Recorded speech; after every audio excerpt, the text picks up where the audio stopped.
중국이 한국 라면을 하루 만에 전격 추방했습니다. 베이징, 상하이, 광저우 전국 마트 진열대가 텅 비었고 13억 소비자들이 충격에 빠졌습니다. 더 놀라운 건 불닭볶음면 한 봉지가 암시장에서 3배 가격에 팔리며 순식간에 품절됐다는 사실입니다. 마트에서 라면을 찾던 50대 주부는 울분을 토했습니다. 우리가 뭘 잘못했다고 먹을 자유까지 빼앗습니까? 정치가 막아도 사람들의 입맛은 막을 수 없었던 그날. 과연 중국에서 무슨 일이 벌어진 걸까요? 지금부터 함께 확인하시죠. 안녕하세요. 저는 지혜로울지 은의 은을 쓰는 지은이에요. 우리 아버니 어머님들께 지혜롭고 따뜻한 이야기를 전해드리고 싶어요. 시작 전에 꼭 구독과 좋아요 한 번씩만 눌러주세요. 제가 바로 감동적인 이야기 들려드릴게요. 지금 시작합니다. 안녕하세요. 저는 상하이에서 마트를 운영하고 있는 장웨이입니다. 8월 26일 오전 6시 30분 상무부에서 온 긴급 공문을 받았습니다. 한국산 라면 제품 즉시 판매 중단 및 철거 지시였어요. 솔직히 말하면 처음엔 잘 됐다고 생각했습니다. 그동안 비싼 가격에 팔리던 한국 라면들이 우리 중국 제품 자리를 차지하고 있었으니까요. 전날 밤 한미 정상회담에서 안미 경중 발언으로 시진핑 주석이 화가 많이 났다는 얘기가 나왔다더군요. 뉴스를 보면서 속으로 중얼거렸습니다. 또 시작이네. 우리를 무시하더니 이제 대가를 치르는 거야. 작은 나라 주제에 큰 나라 편을 들면서 우리 시장에서 돈까지 벌어가려 한다니 뻔뻔하기 짝이 없다고 생각했어요. 아침 7시 직원들에게 지시했습니다. 3층 라면 코너에 있는 한국 제품 전부 창고로 옮겨. 지금 당장? 직원 리샤오가 당황한 목소리로 물었어요. 사장님, 불닭볶음면이랑 신라면이 베스트셀러인데. 저는 단호하게 말했습니다. 명령이야. 우리 중국 라면으로 채워 넣으면 돼. 사실 저는 한국 라면이 인기인 게 이해되지 않았습니다. 가격은 우리 제품보다 2배 비싸고 맛도 별거 아니라고 생각했거든요. 한류 마케팅에 속아 넘어간 젊은이들 장사일 뿐이라고 여겼어요. 드디어 정부에서 정신 차리고 제대로 된 조치를 취한 거라고 속으로 박수쳤습니다. 8시에 문을 열자마자 이상한 일이 벌어졌습니다. 평소 신라면을 사러 오던 단골 아주머니 리메이가 3층으로 올라갔다가 황급히 내려왔어요. 얼굴이 당황한 기색이 역력했습니다. 사장님, 한국 라면들이 어디 갔어요? 저는 미리 준비한 답변을 했습니다. 공급사 사정으로 일시 중단됐어요.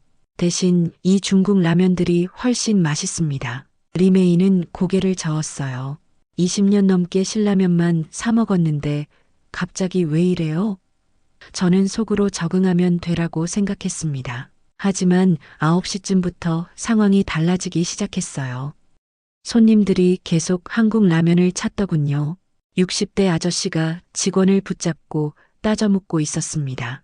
어제까지 있던 라면이 오늘 갑자기 다 없어졌다고요? 이게 말이 됩니까? 제가 다가가서 설명했습니다. 죄송합니다. 회사 방침상. 그런데 그 아저씨의 반응이 예상과 달랐어요. 정치 때문에 우리가 먹을 자유도 빼앗긴 겁니까? 라면이 무슨 죄가 있다고.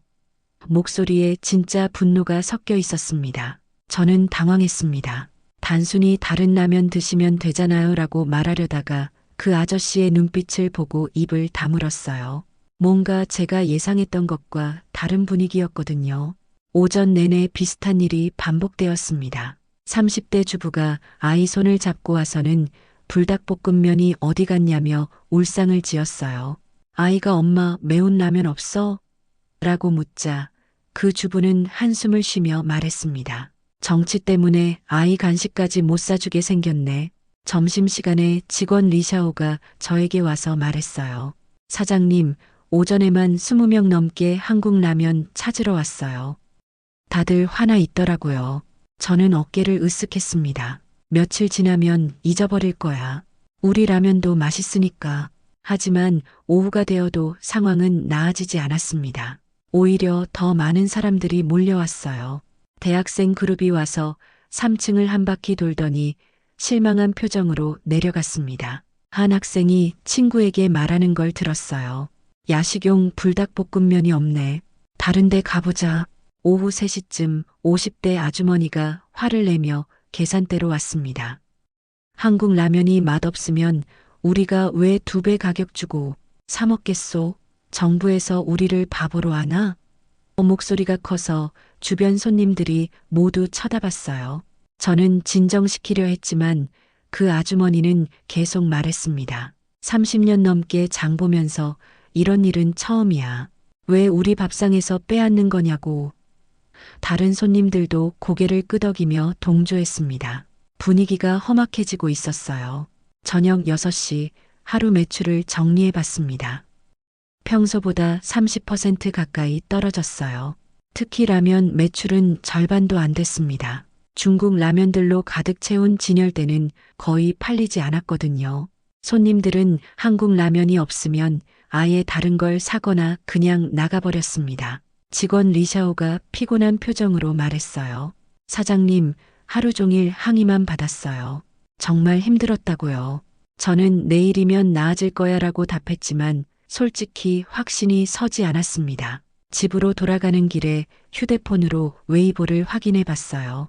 한국 라면 관련 글들이 쏟아지고 있더군요. 우리 동네 마트에서도 한국 라면 사라졌다. 정치가 왜 내 밥상까지 간섭하냐.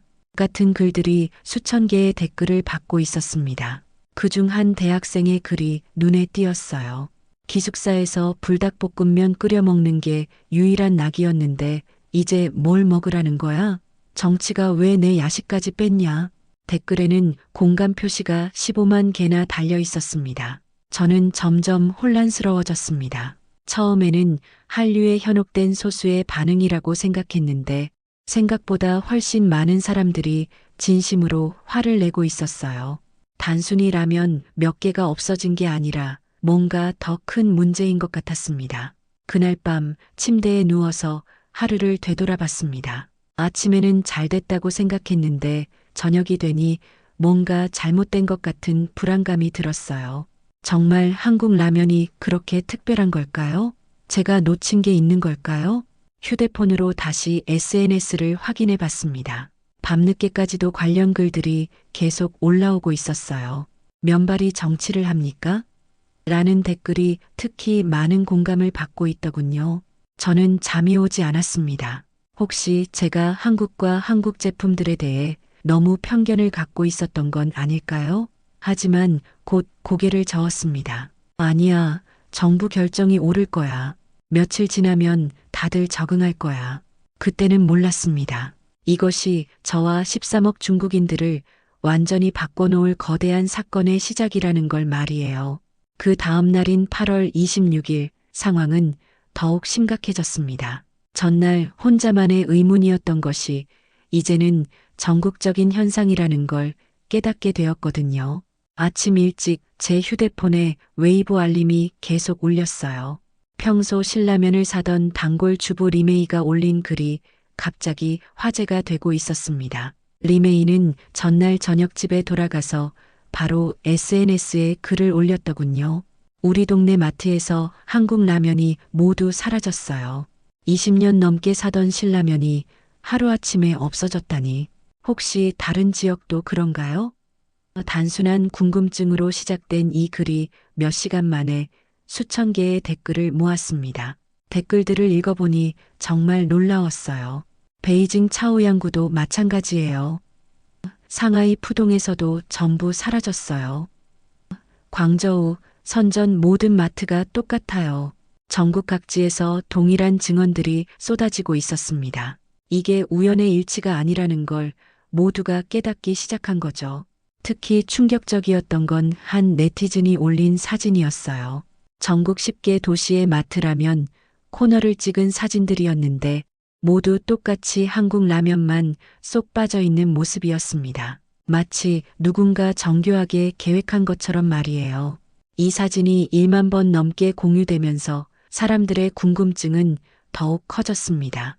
오전 10시쯤 평소보다 훨씬 많은 고객들이 제 매장으로 몰려왔어요. 모두 SNS에서 소식을 보고 정말 없는지 확인하러 온 사람들이었습니다. 한 대학생은 인터넷에서 봤는데 정말이네요. 이거 뭔 일이에요? 라고 물었고, 다른 고객은 다른 마트는 혹시 있을까요? 라며 기대 섞인 눈빛을 보냈어요. 점심시간쯤 되자 상황은 더욱 심각해졌습니다. 리메이가 다시 제 매장에 나타났거든요. 이번에는 혼자가 아니라 동네 아주머니 대여섯 명과 함께 왔습니다. 리메이가 앞장서서 말했어요. 사장님, 어제까지 있던 라면이 오늘 갑자기 다 없어졌다고요? 대체 무슨 일인 거예요? 다른 아주머니들도 거들었습니다. 우리가 뭘 잘못했다고 이런 대우를 받아야 해요?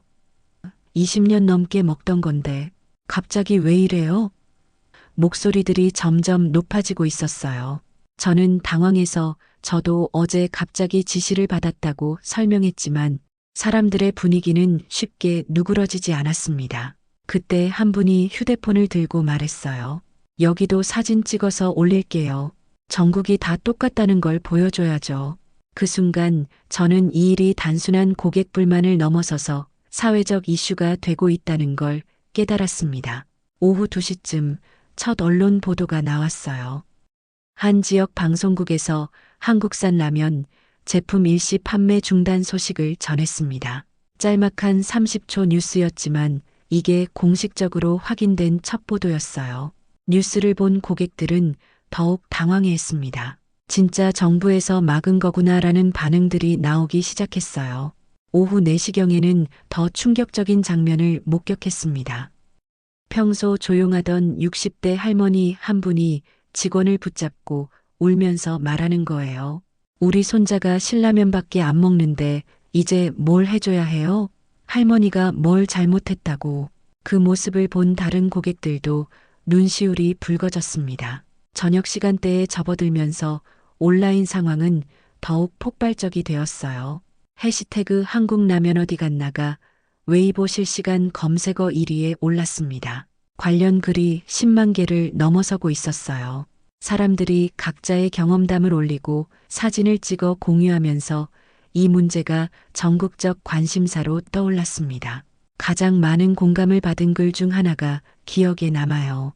라면 하나가 없어진다고 이렇게 허전할 줄 몰랐어요. 마치 일상의 일부가 사라진 것 같아요.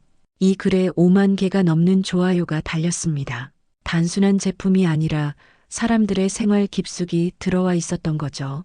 저녁 뉴스에서는 좀 더 자세한 보도가 나왔어요.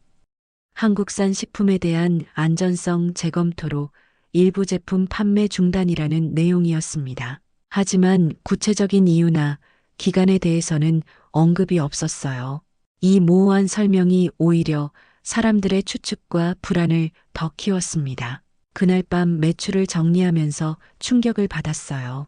라면을 찾으러 온 고객들이 대부분 빈손으로 돌아갔거든요. 평소 라면 매출의 80%는 한국 제품이었는데 그 자리를 채운 중국산 라면들은 거의 팔리지 않았습니다. 전체 매출이 30% 가까이 떨어진 것 같았어요. 집에 돌아가서 온라인을 다시 확인해 봤습니다. 밤늦게까지도 관련 글들이 계속 올라오고 있었어요. 특히 젊은 엄마들의 하소연이 많았습니다. 아이가 다른 라면은 쳐다보지도 않아요. 어떻게 설명해야 할지 모르겠어요. 라는 내용들이었죠. 한 대학생의 글도 인상적이었어요. 기숙사에서 불닭볶음면 끓여 먹는 게 유일한 낙이었는데 이제 뭘 먹으라는 거지? 젊은이들에게도 한국 라면이 단순한 음식이 아니라 생활의 일부였다는 걸 느꼈습니다. 그날 밤 잠자리에 들면서 생각해 봤어요. 하루 만에 이렇게 큰 파장이 일어날 줄은 몰랐습니다. SNS 하나로 전국의 상황이 연결되고 개인의 불만이 사회적 이슈가 되는 과정을 직접 목격한 거였어요. 그리고 그 중심에 한국 라면이 있다는 것도 놀라웠습니다. 무엇보다 사람들의 반응이 제 예상과 달랐어요. 금방 잊어버리고 다른 걸 먹겠지라고 생각했는데 오히려 더 간절해하고 있었습니다. 정말 한국 라면이 그렇게 특별한 존재였던 걸까요? 내일은 어떤 일들이 벌어질지 솔직히 걱정이 되기 시작했습니다. 사흘째 되던 날 상황은 완전히 달라져 있었습니다. 상하이, 광저우, 선전 등 대형마트에서 소비자들의 집단 항의가 본격적으로 시작된 거예요. 특히 50대 이상 중장년층의 반발이 가장 거셌습니다. 제가 직접 목격한 상하이 까르푸 매장의 상황을 말씀드릴게요. 8월 27일 오후 2시 상하이 까르푸 1층 로비에 60여 명의 중장년층이 모여들었습니다. 손에는 우리의 선택권을 돌려달라, 정치와 밥상을 분리하라는 손수 만든 팻말을 들고 있었어요. 이들의 얼굴에는 분노와 억울함이 뒤섞여 있었습니다. 단순히 라면 몇 개가 없어진 게 아니라 자신들이 무시당했다는 느낌이었죠. 앞장선 사람은 58세 퇴직교사 왕메이링이었습니다. 왕메이링은 확성기를 들고 외쳤어요. 30년 넘게 이 마트를 이용했습니다. 우리가 뭘 잘못했나요? 주변 사람들이 박수를 쳤습니다. 그녀의 목소리에는 진정한 분노가 담겨 있었거든요. 매장 관리자가 나와서 진정시키려 했지만 역효과였습니다. 63세 은퇴 공무원 리샤오펑이 관리자에게 다가가며 말했어요. 한국 라면이 맛없으면 우리가 왜 2배 가격 주고 사 먹겠소? 우리를 바보로 하나? 그의 말에 주변 사람들이 일제히 맞아 라고 화답했습니다. 저는 이 광경을 보면서 놀랐어요. 평소 조용하고 온화했던 중장년층이 이렇게 격앙되는 모습을 본 적이 없었거든요. 하지만 그들의 분노에는 이유가 있었습니다. 단순히 제품이 없어진 게 아니라 자신들의 일상과 취향을 무시당했다는 느낌을 받은 거였어요. 54세 주부 장리화가 눈물을 흘리며 말했습니다. 저는 20년간 신라면만 먹어왔어요. 아이들도 남편도 모두 그걸로 키웠고요. 갑자기 없다고 하면 우리는 어떻게 해야 하나요? 다른 아주머니들이 그녀를 위로하며 함께 눈물을 보였습니다. 이건 더 이상 단순한 소비자 불만이 아니었어요. 오후 3시쯤 인파가 100명을 넘어섰습니다. 젊은 사람들도 합류하기 시작했어요.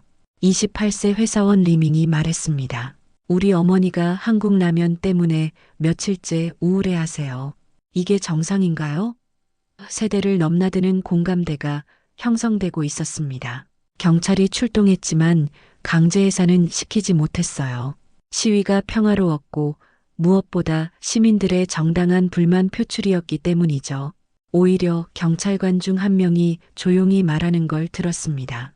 우리 집에서도 한국 라면 찾고 있는데 매장 측에서는 임시 방편으로 중국산 라면을 할인 판매하겠다고 제안했지만 사람들의 반응은 차가웠습니다.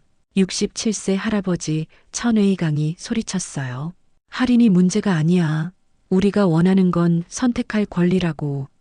박수가 터져 나왔습니다. 오후 4시 광저우와 선전에서도 비슷한 시위 소식이 들려왔습니다. SNS를 통해 실시간으로 공유되고 있었어요. 베이징, 천진, 청두까지 전국 곳곳에서 동시다발적으로 항해 시위가 벌어지고 있었습니다. 이건 분명 조직적인 움직임이 아니었어요. 순전히 자발적인 분노였죠. 저는 이 상황을 지켜보면서 복잡한 심정이었습니다. 처음에는 정부 조치가 당연하다고 생각했는데 이렇게 많은 사람들이 진심으로 화를 내는 걸 보니 뭔가 잘못된 것 같았어요. 정말 한국 라면이 그렇게 특별한 걸까요? 제가 놓친 게 있는 걸까요? 오후 5시쯤 왕메이링이 다시 확성기를 잡았습니다. 여러분, 우리는 정치를 하자는 게 아닙니다. 그냥 우리가 좋아하는 음식을 먹고 싶을 뿐이에요. 사람들이 박수를 쳤어요. 라면에 무슨 죄가 있나요? 왜 우리 밥상을 정치의 도구로 만드나요? 한 대학생이 손을 들고 말했습니다. 저는 정치에 관심 없어요. 그냥 불닭볶음면이 맛있어서 사 먹었을 뿐이에요. 그런데 왜 그것도 못 먹게 하나요? 젊은이들이 고개를 끄덕였습니다. 세대 차이를 넘어선 공통된 불만이었어요. 오후 6시 매장 본사에서 지역 관리자가 급히 내려왔습니다. 40대 중반의 관리자는 땀을 흘리며 사과했어요. 고객 여러분의 불편을 잘 알고 있습니다. 하지만 저희도 상부 지시를 받아야 하는 입장이라서. 하지만 사람들은 받아들이지 않았습니다. 리샤오펑이 다시 목소리를 높였어요. 상부 지시가 뭐가 그렇게 중요해요? 손님이 원하는 걸 파는 게 장사 아닌가요? 다른 사람들도 맞다, 맞다. 라고 외쳤습니다. 관리자는 더 이상 할 말이 없어 보였어요. 그때 놀라운 일이 벌어졌습니다. 매장 직원 중 한 명이 나와서 말한 거예요. 사실 저희도 답답합니다. 매일 손님들 항의를 받으면서 일하는 게 너무 힘들어요. 저희가 원해서 없앤 게 아니거든요. 직원의 진솔한 고백에 분위기가 잠시 누그러졌습니다. 저녁 7시가 되어서야 시위가 마무리되었어요. 사람들은 각자 집으로 돌아갔지만 분위기는 여전히 무겁했습니다. 왕메이링이 마지막으로 말했어요. 오늘은 이것으로 끝이지만 우리의 목소리가 전해지기를 바랍니다. 우리는 포기하지 않겠습니다. 그날 밤 SNS는 난리가 났습니다. 상하이 시위 영상이 수백만 조회수를 기록했어요. 댓글들도 폭발적으로 늘어났습니다. 우리도 내일 우리 동네에서 해보자. 전국 동시에 하면 어떨까? 같은 내용들이었죠. 가장 많은 공감을 받은 댓글은 이것이었습니다. 라면 하나로 이렇게 화가 나는 이유는 뭘까? 그건 우리의 일상을 누군가 마음대로 바꿀 수 있다는 게 무섭기 때문이야. 15만 개의 좋아요가 달려 있었어요. 저는 그날 밤 잠을 이루지 못했습니다. 하루 종일 목격한 사람들의 분노가 머릿속에서 떠나지 않았거든요. 정말 제가 한국 라면에 대해, 아니 한국 자체에 대해 잘못 알고 있었던 걸까요? 이렇게 많은 사람들이 진심으로 그리워하는 맛이라면 분명 특별한 게 있을 거예요. 휴대폰으로 관련 뉴스를 찾아봤습니다. 하지만 대부분의 매체들은 이 상황을 대수롭지 않게 다루고 있었어요. 일부 소비자들의 불편 정도로만 보도하고 있었습니다. 하지만 제가 직접 본 현실은 달랐어요. 이건 단순한 불편이 아니라 진짜 분노였거든요. 다음 날 아침 제 매장에도 더 많은 손님들이 찾아왔습니다. 어제 상하이 시위를 본 사람들이었어요. 한 아주머니가 저에게 말했습니다. 사장님, 정말 언제 들어와요? 우리도 참을 한계가 있어요. 저는 더 이상 곧 들어올 거예요 라고 말할 수 없었습니다. 그때 깨달았어요. 이 일은 정부가 생각하는 것보다 훨씬 심각한 문제가 될 거라고요. 13억 중국인의 일상을 건드린 결과가 어떨지 아직 아무도 예상하지 못하고 있는 것 같았습니다. 일주일이 지난 후 정부와 유통업체들은 급하게 대책을 내놓기 시작했습니다. 중국산 라면을 긴급 투입해서 빈자리를 채우겠다는 거였어요. 저도 처음엔 이제 좀 상황이 나아지겠구나 싶었습니다. 하지만 현실은 제 예상과 완전히 달랐어요. 고객들의 반응이 냉담하기 짝이 없었거든요. 9월 1일 아침 새로 들어온 중국산 라면들로 진열대를 가득 채웠습니다. 캉스푸, 통일, 바이샹 등 유명 브랜드들이었어요. 가격도 한국 라면보다 30% 저렴하게 책정했습니다. 이 정도면 고객들이 만족할 거야라고 생각했죠. 하지만 첫 번째 고객부터 실망스러운 반응을 보였어요. 평소 신라면을 사던 단골 아주머니 천리메이가 새 라면들을 보더니 고개를 저었습니다. 이게 뭐예요? 신라면은 언제 들어와요? 저는 정중하게 설명했어요. 이 중국 라면들도 맛있습니다. 가격도 더 저렴하고요. 하지만 천리메이는 관심 없다는 듯 돌아갔습니다. 오전 내내 비슷한 일이 반복되었어요. 손님들은 새로 들어온 라면들을 보고는 실망한 표정을 지었습니다. 어떤 분은 이런 걸로 우리를 속이려고 하나? 라고 투덜거리기도 했어요. 저는 점점 불안해졌습니다. 정말 맛의 차이가 그렇게 클까요? 점심시간에 직원 리샤오가 말했어요. 사장님, 아침에 온 손님 중에 중국산 라면 산 사람이 5명도 안 돼요. 저는 놀랐습니다. 평소 같으면 라면만 100개는 팔렸을 텐데요. 혹시 가격 문제일까?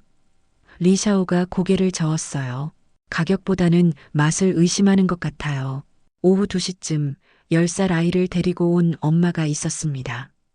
아이가 라면 코너에서 이것저것 살펴보더니 엄마에게 말했어요. 엄마, 이건 면발도 흐물흐물해 보여. 한국 라면이랑 달라. 엄마가 그래도 한번 먹어보자라고 했지만 아이는 고개를 저었습니다. 싫어. 불닭볶음면이 좋아.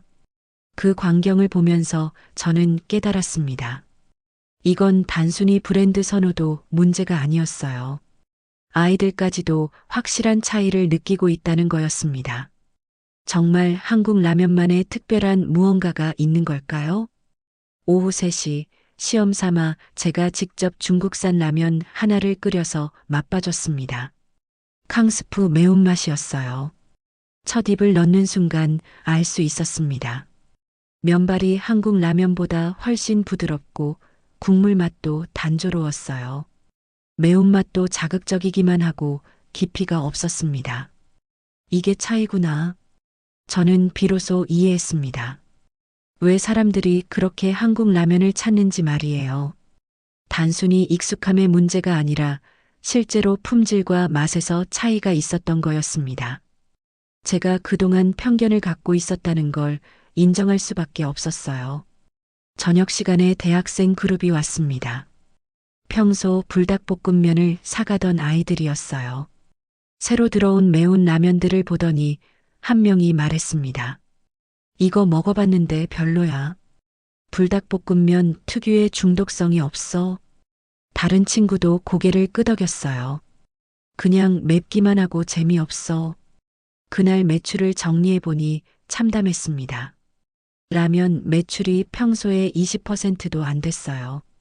새로 들어온 중국산 라면들은 겨우 10개 정도 팔렸습니다.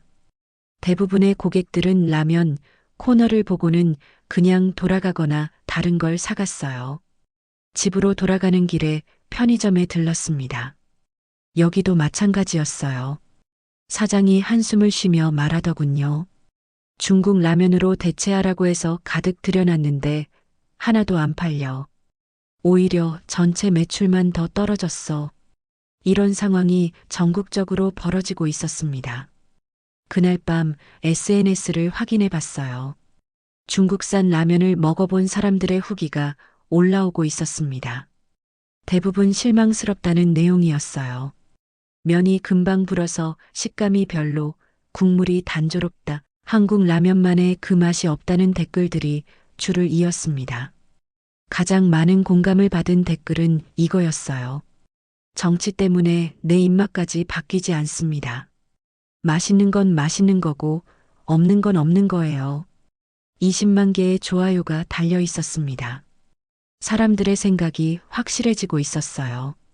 다음 날 아침 더 충격적인 일이 벌어졌습니다. 평소 한국 라면을 즐겨 먹던 50대 아저씨가 와서 중국산 라면 하나를 샀어요. 드디어 적응하는 사람이 나타났구나 싶었는데 1시간 후에 다시 왔습니다. 화가 난 표정으로 말이에요. 사장, 이거 환불해줘요. 먹어보니 도저히 못 먹겠어요. 저는 당황했습니다. 뭐가 문제인가요? 아저씨가 답답하다는 듯 말했어요. 면발도 이상하고 국물도 맛없어요. 20년 넘게 신라면 먹던 사람이 이걸 어떻게 먹어요? 그때 옆에 있던 다른 고객이 끼어들었습니다. 맞아요. 저도 어제 하나 사서 먹어봤는데 우리 아이가 2젓가락 먹고 그만두더라고요. 엄마, 이건 라면이 아니야라고 하면서요. 다른 사람들도 고개를 끄덕였습니다. 저는 환불해드리면서 생각했어요. 이건 단순히 익숙함의 문제가 아니었습니다. 실제로 품질과 맛에서 한국 라면이 우위에 있었던 거예요. 제가 그동안 가진 편견이 얼마나 잘못되었는지 깨달았습니다. 오후에 젊은 엄마가 아이 둘을 데리고 왔어요. 큰 아이가 새 라면들을 보더니 고개를 저었습니다. 엄마, 이거 맛없어 보여. 신라면 없어? 엄마가 없으니까 이걸로 참자라고 했지만 작은 아이도 불닭볶음면이 좋아라고 떼를 썼습니다. 결국 그 엄마는 라면을 사지 않고 나갔어요. 나가면서 한마디 했습니다. 아이들이 먹지도 않을 건 살 이유가 없죠. 저는 할 말이 없었습니다. 고객의 선택을 존중해야 한다는 걸 새삼 깨달았거든요. 그날 저녁 뉴스에서 관련 보도가 나왔어요. 중국산 라면으로 대체 추진하지만 소비자 호응도 저조라는 내용이었습니다. 전국적으로 비슷한 상황이 벌어지고 있다는 거였어요. 유통업계도 난감해하고 있다고 했습니다. 그날 밤 침대에 누워 생각해 봤어요. 일주일 전만 해도 한국 라면 따위라고 생각했던 제가 이제는 그 특별함을 인정하게 되었습니다. 가격이 비싼 게 아니라 그만한 가치가 있었던 거예요. 맛도 품질도 만족도도 확실히 달랐습니다. 더 중요한 건 사람들의 마음이었어요. 단순히 라면을 먹는 게 아니라 추억과 감정이 함께 담긴 음식이었던 겁니다. 아이들의 야식, 가족들의 간단한 식사, 혼자만의 시간. 한국 라면은 이 모든 순간들과 함께 있었어요. 저는 깨달았습니다. 정부의 조치가 단순히 경제적 압박이 아니라 사람들의 일상과 감정을 건드린 일이었다는 거요. 그리고 그 빈자리는 아무 것으로도 채울 수 없다는 것도요. 맛있는 음식, 좋은 제품에는 국경이 없다는 진리를 뼈저리게 느꼈습니다. 중국산 라면 대체 실패 이후 예상하지 못한 일이 벌어지기 시작했습니다. 한국 라면을 구하려는 사람들이 온라인과 암시장으로 몰려든 거예요. 가격이 2배, 3배로 뛰어 올랐는데도 말입니다. 저는 이 현상을 직접 목격하면서 또 한 번 충격을 받았어요. 정말 사람들이 이렇게까지 간절해할 줄은 몰랐거든요. 9월 2일 제 매장 근처에서 이상한 일이 벌어졌습니다. 평소보다 많은 사람들이 골목 안쪽으로 들어가는 게 보였어요. 호기심에 따라가 봤더니 작은 구멍가게에서 몰래 한국 라면을 팔고 있었습니다. 불닭볶음면 한 봉지가 평소 가격의 3배인 15위 안에 팔리고 있었어요. 사람들이 줄을 서서 기다리고 있었습니다. 마치 귀한 보물을 사는 것처럼 말이에요. 한 아주머니가 신라면 5개만 주세요라고 하니까 가게 주인이 한 사람당 2개씩만이라고 제한을 두더군요. 그만큼 물량이 부족했다는 뜻이었습니다. 저는 그 광경을 보면서 복잡한 심정이었어요. 불과 2주 전만 해도 비싼 한국 라면이라고 생각했는데 이제는 그 3배 가격에도 사람들이 몰려들고 있었습니다. 정말 제가 그동안 한국 제품의 가치를 잘못 평가했었구나 싶었어요. 오후에 직원 리샤오가 흥미로운 얘기를 해줬습니다. 사장님, 요즘 타오바오에서 한국 라면 가격이 말도 안 돼요. 불닭볶음면 하나가 20위안씩 해요. 평소 가격의 4배였습니다. 그럼에도 불구하고 품절 상태가 계속되고 있다고 하더군요. 궁금해서 직접 온라인 쇼핑몰들을 확인해 봤어요. 정말 충격적이었습니다. 한국 라면들이 엄청난 고가에 팔리고 있었고 대부분 품절이었어요. 판매자들은 마지막 물량, 희귀템이라는 식으로 광고하고 있었습니다. 더 놀라운 건 구매 후기들이었어요. 비싸도 할 수 없어요. 아이가 다른 라면은 안 먹어요. 3배 가격이어도 사겠습니다.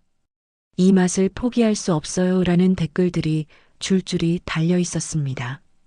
사람들의 간절함이 느껴졌어요. 그날 저녁 대학생 샤오밍의 SNS 글이 화제가 되었습니다. 기숙사에서 불닭볶음면 끓여 먹는 게 유일한 낙이었는데 이제 뭘 먹으라는 거야? 정치가 왜 내 야식까지 뺐냐? 이 글에 15만 개의 공감이 달렸어요. 젊은 세대의 분노가 폭발하고 있었습니다. 댓글들을 읽어보니 더 흥미로워요. 암시장에서 불닭볶음면 하나에 25위안 주고 샀다.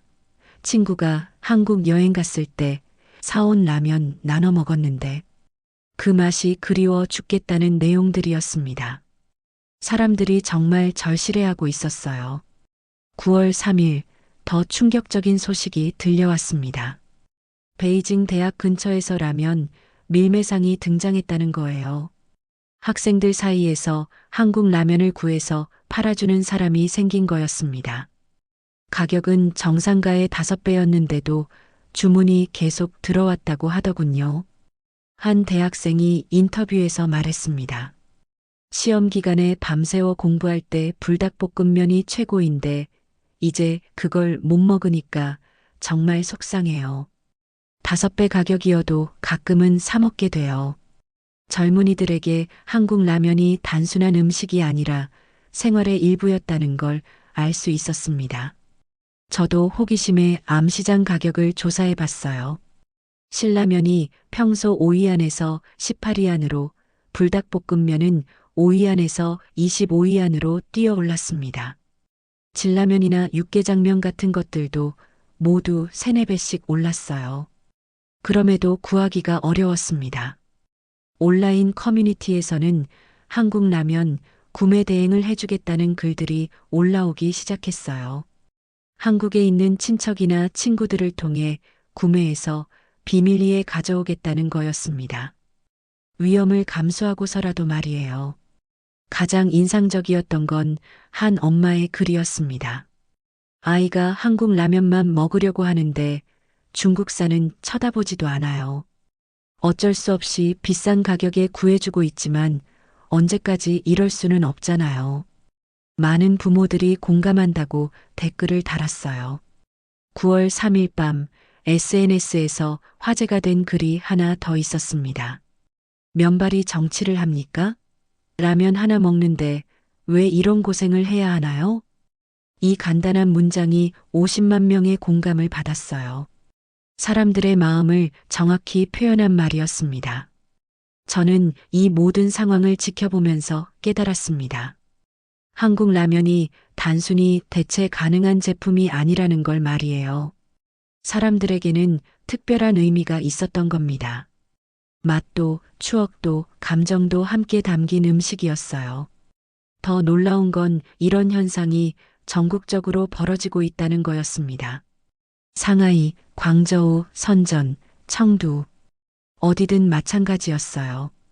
한국 라면에 대한 갈증이 이렇게 클 줄은 정부도 예상하지 못했을 겁니다. 암시장 가격이 계속 오르는 걸 보면서 저는 한 가지를 확신하게 되었습니다. 좋은 제품, 맛있는 음식에는 정말 국경이 없다는 것을요. 사람들은 자신이 좋아하는 것을 포기하지 않았습니다. 오히려 더 간절해졌어요.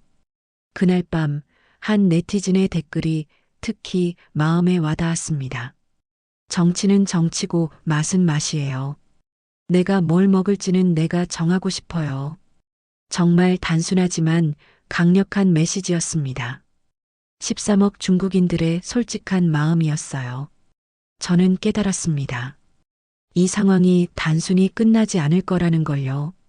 사람들의 갈망이 이렇게 크다면 언젠가는 반드시 해결책이 나올 거였습니다.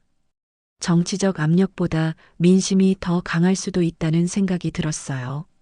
그리고 그 민심 속에서 한국에 대한 새로운 평가가 시작되고 있었습니다. 암시장이 활성화될수록 정작 정식 유통업계는 큰 타격을 입기 시작했습니다. 9월 초 제 매장의 매출 데이터를 보고 깜짝 놀랐어요. 라면 매출이 평소의 40%나 급락했습니다. 전체 매출까지 덩달아 20% 가까이 떨어진 거예요. 이런 상황이 전국적으로 벌어지고 있다는 소식도 들려왔습니다. 가장 큰 문제는 고객들의 쇼핑 패턴이 완전히 바뀐 거였어요. 예전에는 라면을 사러 왔다가 다른 상품들도 함께 구매하는 경우가 많았는데 이제는 아예 발걸음을 끊어버렸습니다. 라면 코너가 텅 비어 있으니 실망한 고객들이 그냥 돌아가거나 다른 마트로 가버리는 거였어요. 직원 리샤오가 한숨을 쉬며 말했습니다. 사장님, 어제 단골 아주머니가 말하는데 이제 온라인으로만 장 보신다고 해요. 여기 와봤자 찾는 라면도 없고 기분만 상한다면서요. 20년 넘게 우리 매장을 이용하던 고객을 잃는다는 건 정말 가슴 아픈 일이었습니다. 9월 4일 더 심각한 소식이 들려왔어요. 우리 동네 작은 마트 두 곳이 문을 닫는다는 거였습니다. 매출 급락으로 견디지 못한 거죠. 한 곳은 가족이 30년간 운영해온 곳이었는데 사장 아주머니가 울면서 말했어요. 라면이 이렇게 중요한 상품인 줄 몰랐어. 이것 때문에 전체 장사가 망하다니. 제가 아는 다른 마트 사장들과 모임을 가졌습니다. 모두들 비슷한 고충을 토로했어요. 베이징 서쪽에서 대형마트를 운영하는 왕 사장이 말했습니다. 우리 매장도 라면 매출이 50% 떨어졌어. 그런데 더 문제는 고객들이 화가 나서 직원들한테 짜증을 낸다는 거야. 직원들의 사기도 바닥까지 떨어졌습니다. 하루 종일 한국 라면 언제 들어와요? 라는 질문과 왜 없애버렸어요? 라는 항의를 받아야 했거든요. 제 매장의 계산원 샤오리는 거의 우울증에 걸릴 뻔했어요. 하루 종일 고객 항의만 받아요. 우리가 무슨 죄입니까? 가장 가슴 아픈 건 젊은 직원들이 그만두기 시작한 거였습니다. 22살 대학생 아르바이트인 샤오펑이 사표를 냈어요. 사장님 죄송해요. 매일 고객들한테 욕만 들어서 정신적으로 너무 힘들어요. 이런 일이 전국적으로 벌어지고 있었습니다. 9월 5일 충격적인 뉴스가 나왔습니다. 전국 대형마트 체인 중 하나가 한 달 매출이 15% 급락했다는 거였어요. 라면 매출 감소가 전체 식품 코너, 나아가 매장 전체에 미치는 파급 효과였습니다. 주가도 10% 가까이 떨어졌어요. 더 놀라운 건 온라인 쇼핑몰들의 매출 변화였습니다. 한국 라면을 구하려는 사람들이 온라인으로 몰리면서 전자상거래 업체들은 오히려 매출이 늘었어요. 하지만 정작 한국 라면은 구할 수 없으니까 고객 불만도 폭증했습니다. 제 매장 근처 편의점 사장도 힘들어했어요. 밤늦게 라면 사러 오던 대학생들이 다 사라졌어. 야식 매출이 절반으로 줄었다고. 24시간 편의점들은 야식 시간대 매출에 크게 의존하는데 한국 라면이 없으니까 그 시간대 손님들이 현저히 줄어든 거였습니다. 9월 6일 업계 전체가 술렁이는 소식이 들려왔어요. 중국 최대 유통업체 중 하나가 임직원 구조조정을 검토한다는 거였습니다. 매출 급락으로 인한 불가피한 조치라고 했어요. 한국 라면 하나 때문에 이렇게까지 될 줄은 몰랐다는 게 업계 관계자들의 솔직한 반응이었습니다. 저희 매장도 어려움이 가중되었어요. 임대료는 그대로인데 매출은 계속 떨어지고 있었습니다. 직원들 월급 주기도 빠듯해졌어요. 아내와 상의해서 개인 저축을 매장 운영비로 써야 하는 상황까지 왔습니다. 가장 안타까운 건 오랫동안 함께 일했던 직원들을 내보내야 할지도 모른다는 생각이 들기 시작한 거였어요. 리샤오는 5년째 함께 일하고 있는데 이런 상황이 계속되면 어쩔 수 없을 것 같았습니다. 정말 마음이 아팠어요. 온라인에서는 유통업계의 어려움을 동정하는 글들이 올라오기 시작했습니다. 마트 사장들도 피해자다. 직원들이 가장 힘들 것 같다는 댓글들을 보면서 사람들이 우리의 상황을 이해해주고 있다는 걸 알 수 있었어요. 한 네티즌이 올린 글이 특히 인상적이었습니다. 라면 하나가 없어진다고 이렇게 많은 사람들이 피해를 보는구나. 정치적 결정 하나가 얼마나 많은 파급 효과를 만드는지 실감한다. 30만 개의 공감이 달렸어요. 9월 6일 밤 같은 업계에서 일하는 친구들과 술을 마셨습니다. 모두들 어두운 표정이었어요. 이 상황이 언제까지 계속될까? 정말 문 닫아야 하는 건 아닐까? 라는 걱정들을 쏟아냈습니다. 그중 한 명이 말했습니다. 솔직히 처음에는 한국 제품 없어져도 별일 없을 거라고 생각했는데 이렇게 큰 타격일 줄은 몰랐어. 모두가 고개를 끄덕였어요. 우리 모두 한국 제품들의 시장 영향력을 과소평가했었던 거죠. 저는 그날 밤 깊은 생각에 빠졌습니다. 단순히 외국 제품 하나라고 생각했던 한국 라면이 이렇게 중요한 존재였다니요. 경제적으로도 사회적으로도 엄청난 파급 효과를 만드는 상품이었던 겁니다. 더 중요한 건 사람들의 마음이었어요. 매출 숫자로는 표현할 수 없는 일상의 작은 행복이 사라진 것에 대한 상실감, 그리고 그것이 만들어낸 경제적 손실, 정치적 결정 하나가 이렇게 광범위한 영향을 미칠 줄은 정말 예상하지 못했습니다. 저는 확신했습니다. 이 상황이 계속되면 더 많은 소상공인들이 피해를 볼 거라고요. 그리고 결국 누군가는 이 문제를 해결해야 할 거라고요. 경제적 현실이 정치적 명분보다 더 강할 수도 있다는 생각이 들었습니다. 경제적 타격이 심각해질수록 사람들의 반발도 더욱 거세어졌습니다. 정말 놀라운 일들이 벌어지기 시작했어요. 중국인들이 한인마트로 몰려가기 시작한 겁니다. 한국 라면을 구하기 위해서 말이에요. 저도 직접 목격했는데 정말 믿기 어려운 광경이었습니다. 베이징 조양구에 있는 한인마트 앞에 200명이 넘는 중국인들이 줄을 서 있었어요. 평소 같으면 한인들만 가던 곳인데 이날은 완전히 달랐습니다. 새벽 6시부터 사람들이 모여들기 시작했다더군요. 모두 한국 라면을 사려는 사람들이었습니다. 한인마트 사장 김 씨는 당황한 표정이었어요. 30년 동안 이런 일은 처음입니다. 평소 하루에 10명 오면 많은 편인데 오늘은 200명이 넘게 왔어요. 준비된 한국 라면 재고가 2시간 만에 모두 동났다고 하더군요. 줄을 서 있는 사람들과 대화해 봤습니다.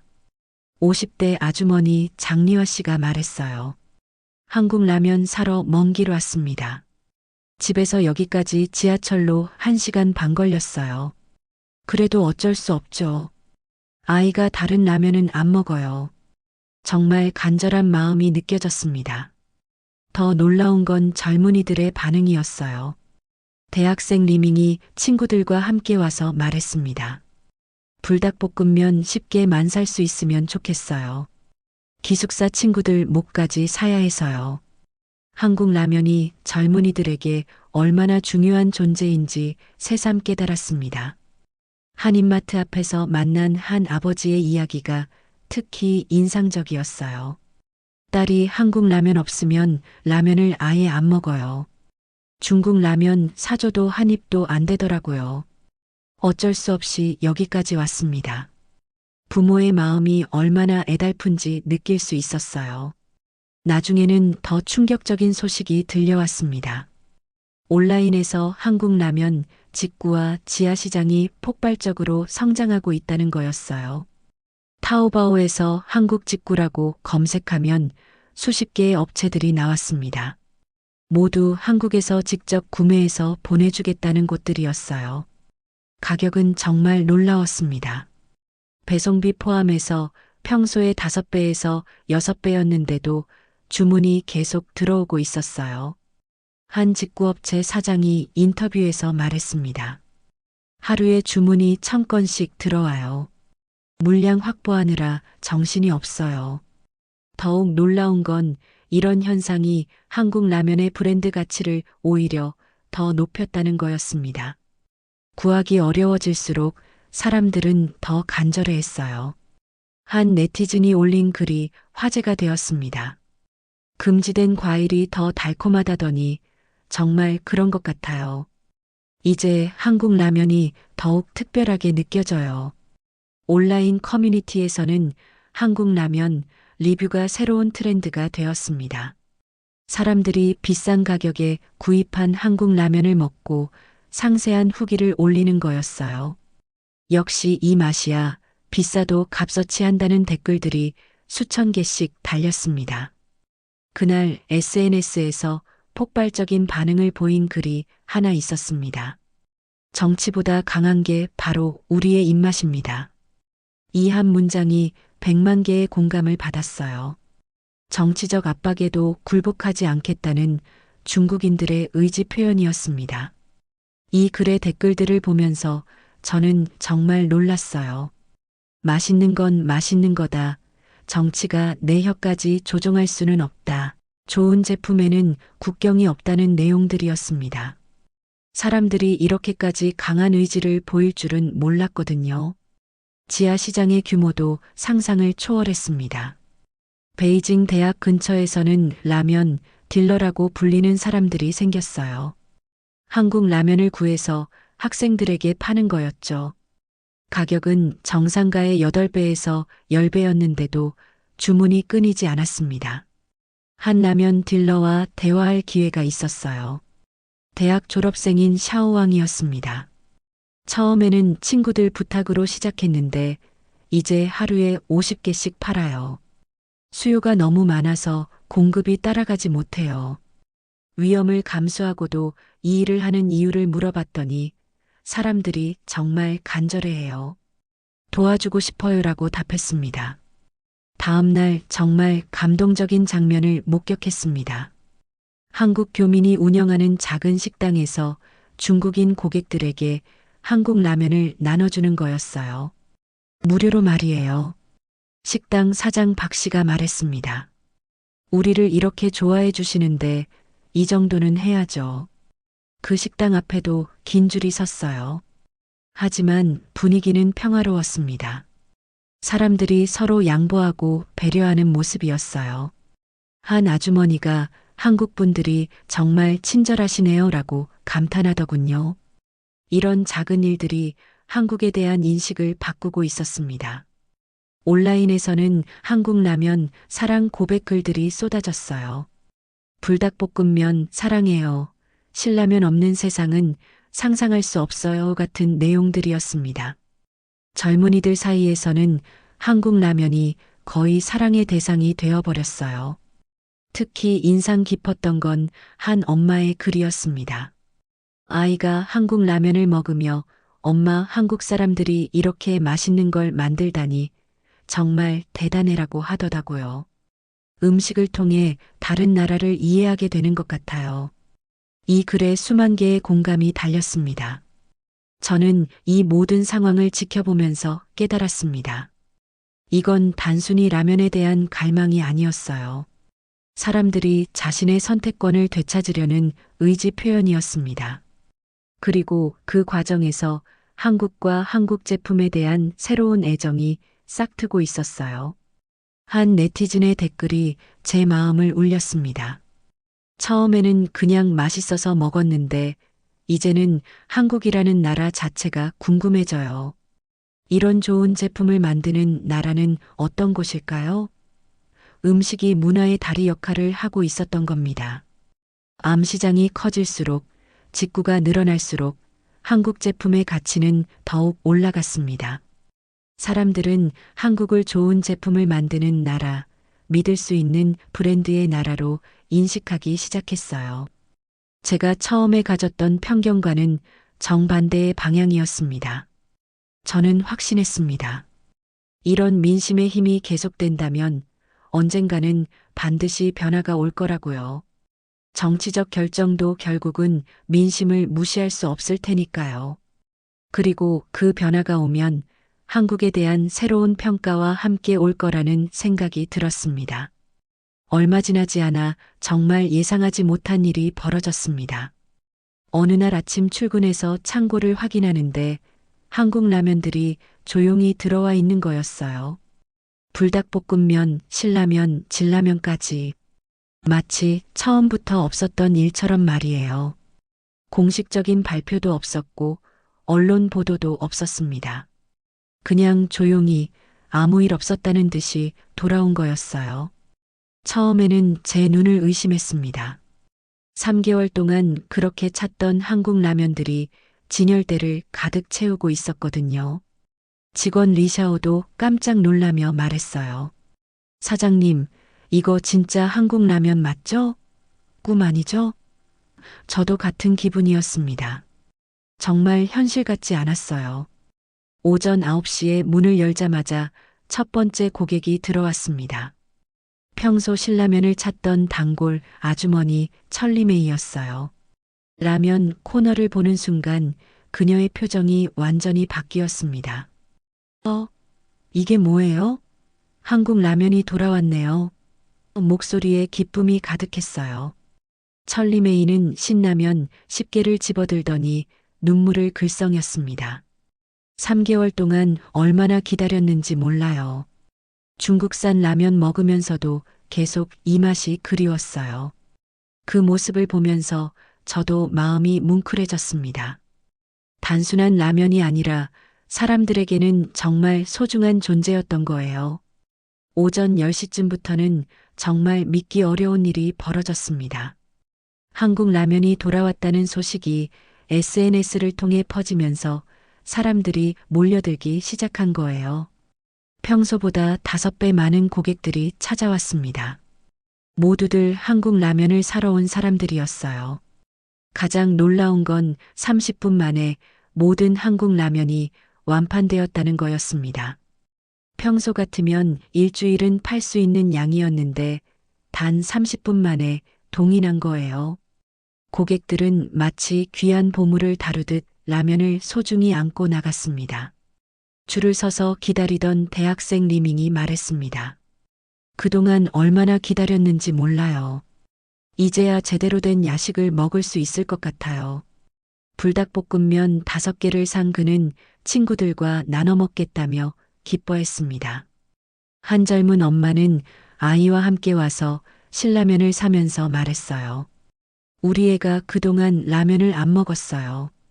중국 라면은 쳐다보지도 않더라고요. 이제야 아이가 좋아하는 걸 해줄 수 있겠네요. 아이도 신나서 신라면이다. 라고 소리쳤습니다. 오후가 되자 더 많은 사람들이 몰려왔어요. 하지만 이미 모든 재고가 떨어진 상태였습니다. 늦게 온 고객들은 아쉬워하며 내일은 언제 들어와요?